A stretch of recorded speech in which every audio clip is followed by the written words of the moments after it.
सत श्री अकाल जी। पंजाबी खबरों के इस बुलेटिन तुहाडा स्वागत है। मैं हरप्रीत सिंह गिल। खबरों का विस्तार करांगे, पर सब तो पहले एक नज़र हुण तक दीआं सुर्खियां ते।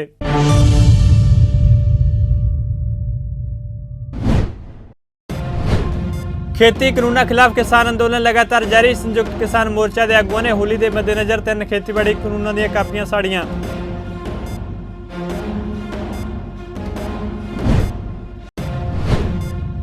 नीति आयोग के मैंबर रमेश चंद ने दिता वड्डा बयान। कहा जे 3 खेती कानूनों को लागू नहीं किया जाता तो साल 2022 तक किसानों की आमदन दोगुनी करने का टीचा हासिल नहीं किया जा सकता। किसानों वालों भाजपा विधायक की खिचतू के मामले में बीजेपी वालों पंजाब भर च वख थाई रोस प्रदर्शन। राज्यपाल ने मामले उत्ते पंजाब सरकार तो रिपोर्ट की तलब।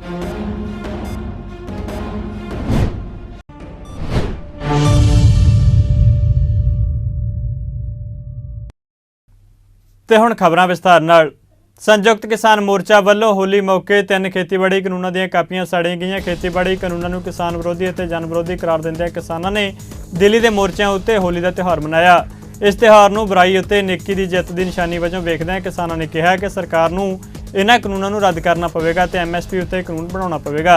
संयुक्त किसान मोर्चा ने कहा कि 18 मार्च नूं हरियाणा विधान सभा विच विरोधी धिर दे भारी विरोध के बावजूद एक बिल पास किया गया, जिसका उद्देश्य अंदोलनकारियों ते इस अंदोलन को दबाउणा है। जनतक संपत्ति के नुकसान के नाम उत्ते पेश किए गए इस बिल में अजिहियां खतरनाक व्यवस्थावां ने जो लोकतंत्र लई घातक सिद्ध हो सकदियां ने। संयुक्त किसान मोर्चे ने इसकी निखेधी की है। नीति आयोग के मैंबर रमेश चंद ने कहा कि जे 3 खेती कानूनों को रद्द नहीं किया जाता तो साल 2022 तक किसानों की आमदन दोगुनी करने का टीचा हासिल नहीं किया जा सकता। उन्होंने कहा कि चालू वित्त साल में खेती सैक्टर की विकास दर 3.5% और अगले वित्त साल में 3 तो 3.5% के विचाले रहेगी। दिल्ली सिख गुरुद्वारा प्रबंधक कमेटी ने 26 जनवरी से इस तो मगरों किसान संघर्ष दौरान गिरफ्तार किए गए तो इन्होंने वालों रिहा करवाए गए किसानों का लाल किले के सामने गुरुद्वारा सीसगंज साहिब विखे सन्मान किया। यह सन्मान समागम सवेरे होया जबकि शाम वेले गुरुद्वारा बंगला साहिब इन्होंने किसानों के बिना स्वार्थ केस लड़न वाले वकीलों का सन्मान किया गया। इस मौके दिल्ली सिख गुरुद्वारा प्रबंधक कमेटी के प्रधान मनजिंदर सिंह सिरसा ते जनरल सकत्तर रਣਜੀਤ ਸਿੰਘ ਕਾਲਕਾ ने कहा कि जेकर असीं अपने वीरां नाल खड़े ना होईए तो सानूं भविक्खी पीढ़ी गुनाहगार करार देवेगी। समागम दौरान बाबा कश्मीर सिंह जी पूरीवाला ने गुरुद्वारा सीसगंज साहिब विच नवीं तैयार की रसोई और लंगर हाल का उद्घाटन किया। अत्याधुनिक मशीनरी नाल लैस इस रसोई में वड्डी गिणती में श्रद्धालुओं लई लंगर थोड़े समय में तैयार किया जा सकता है।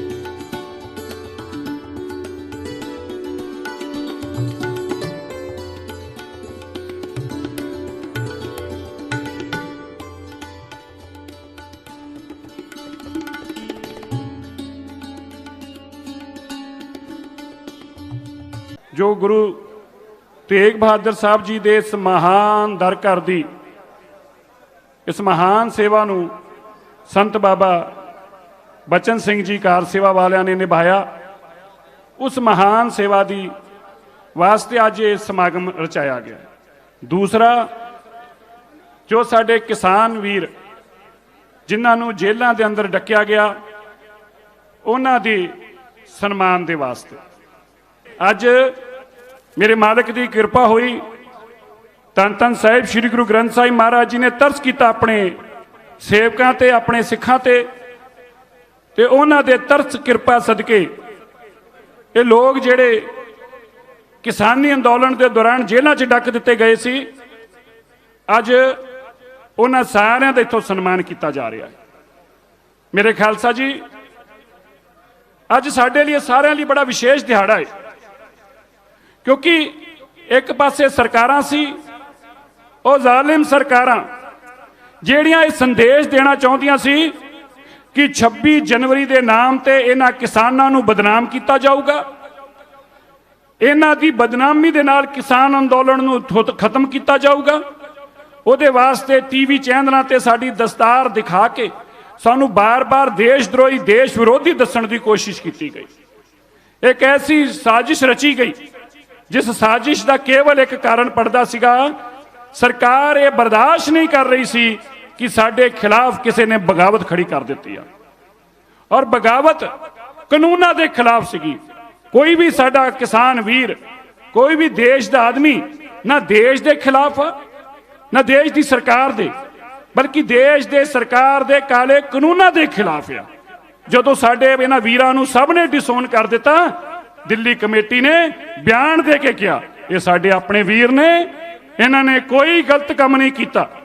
ਟੀਵੀ ਚੈਨਲਾਂ ਤੇ ਜਾ ਕੇ ਕਿਹਾ, ਅਸੀਂ ਜੇਲ੍ਹ 'ਚ ਜਾ ਕੇ ਮਿਲ ਕੇ ਆਏ ਹਾਂ ਭਾਈ ਰਣਜੀਤ ਸਿੰਘ ਔਰ ਉਹਨਾਂ ਦੇ ਸਾਥੀਆਂ ਨੂੰ, ਜਸਵਿੰਦਰ ਸਿੰਘ ਬੁੱਟਰ, ਸਾਰਿਆਂ ਨੂੰ, ਔਰ ਇਹ ਵਿਸ਼ਵਾਸ ਦਿਵਾ ਕੇ ਆਏ ਹਾਂ ਕਿ ਤੁਹਾਡੀ ਲੜਾਈ ਲੜਾਂਗੇ, ਤੁਹਾਨੂੰ ਜੇਲ੍ਹ ਤੋਂ ਬਾਹਰ ਲੈ ਕੇ ਆਵਾਂਗੇ, ਔਰ ਦਿੱਲੀ ਦੇ ਸਿੱਖ ਤੁਹਾਡੇ ਨਾਲ ਡਟ ਕੇ ਖੜੇ ਆ। ਇਹ ਤੁਹਾਡੇ ਵੱਲੋਂ ਵਿਸ਼ਵਾਸ ਦਿਵਾ ਕੇ ਆਏ। ਇਹਦਾ ਕੀ ਹੋਇਆ? ਜਦੋਂ ਇਹ ਵਿਸ਼ਵਾਸ ਮਾਵਾਂ ਨੂੰ, ਜਦੋਂ ਇਹ ਵਿਸ਼ਵਾਸ ਪਰਿਵਾਰ ਵਾਲਿਆਂ ਨੂੰ ਮਿਲਿਆ, ਪਰਿਵਾਰ ਵਾਲਿਆਂ ਨੇ ਕਿਹਾ ਸਾਡੇ ਬੱਚੇ ਸੁਰੱਖਿਅਤ ਨੇ, ਅਸੀਂ ਬਾਕੀਆਂ ਨੂੰ ਅੰਦੋਲਨ 'ਚ ਆਉਣ ਤੋਂ ਮਨਾ ਕਰਤਾ। ਕਹਿੰਦੇ ਚਿੰਤਾ ਨਾ ਕਰੋ, ਡਟ ਕੇ ਬੈਠੇ ਰਹੋ, ਦਿੱਲੀ ਦੇ ਸਿੱਖ ਤੇ ਦਿੱਲੀ ਕਮੇਟੀ ਤੁਹਾਡੇ ਨਾਲ ਖੜੀ ਆ।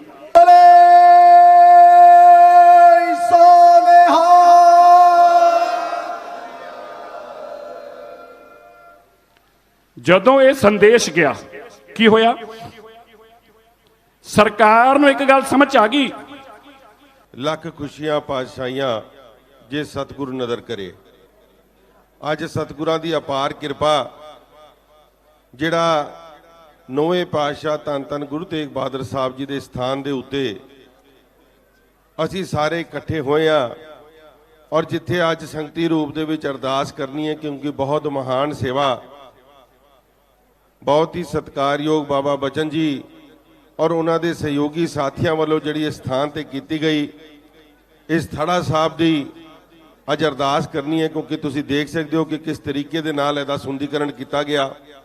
ਗੁਰਦੁਆਰਾ ਸਾਹਿਬ ਦਾ ਜਿਹੜਾ ਸੁਖਾਸਨ ਸਥਾਨ ਹੈ, ਉਹਦਾ ਵੀ ਸੁੰਦੀਕਰਨ ਤੁਹਾਡੇ ਸਾਹਮਣੇ ਹੋਇਆ, ਔਰ ਜਿਹੜਾ ਇੱਥੇ ਦਾ ਲੰਗਰ ਹਾਲ ਹੈ, ਮੈਂ ਸਮਝਦਾ ਕਿ ਦੁਨੀਆ ਦੇ ਵਿੱਚ ਬਹੁਤ ਵਧੀਆ ਕਿਚਨਾਂ ਹੋਣਗੀਆਂ ਜਿੱਥੇ ਲੋਕਾਂ ਦੇ ਖਾਣੇ ਬੰਦੇ ਹੋਣਗੇ, ਮਗਰ ਜਿਹੜੀ ਕਮਿਊਨਿਟੀ ਕਿਚਨ ਜਿਹਨੂੰ ਕਹਿ ਸਕਦੇ ਆ, ਜਿੱਥੇ ਲੰਗਰ ਬੰਦਾ ਹੋਏ, ਐਸਾ ਸੁੰਦਰ ਲੰਗਰ ਹਾਲ ਔਰ ਉਹਦੀ ਕਿਚਨ ਸ਼ਾਇਦ ਇਸ ਕੌਮ ਦੇ ਹੀ ਝੋਲੇ ਦੇ ਵਿੱਚ ਪਈ ਹੈ। ਜਿੱਥੇ ਅੱਜ ਤੋਂ ਕੁਝ ਸਮਾਂ ਪਹਿਲਾਂ ਅਸੀਂ ਗੁਰਦੁਆਰਾ ਬੰਗਲਾ ਸਾਹਿਬ ਜਿਹੜੀ ਆਟੋਮੈਟਿਕ ਮਸ਼ੀਨਾਂ ਲਾ ਕੇ ਜਿਹਦਾ ਨਵੀਨੀਕਰਨ ਕੀਤਾ ਸੀ, ਅੱਜ ਗੁਰਦੁਆਰਾ ਸੀਸਗੰਜ ਸਾਹਿਬ ਵਿਖੇ ਵੀ ਅੱਜ ਇਹ ਨਵਾਂ ਲੰਗਰ ਹਾਲ ਔਰ ਉੱਥੇ ਜਿਹੜੀਆਂ ਟੋਟਲ ਆਟੋਮੈਟਿਕ ਮਸ਼ੀਨਾਂ ਲੱਗੀਆਂ, ਅੱਜ ਸੰਗਤਾਂ ਦੇ ਲਈ ਇੱਥੇ ਖੋਲਿਆ ਜਾ ਰਿਹਾ।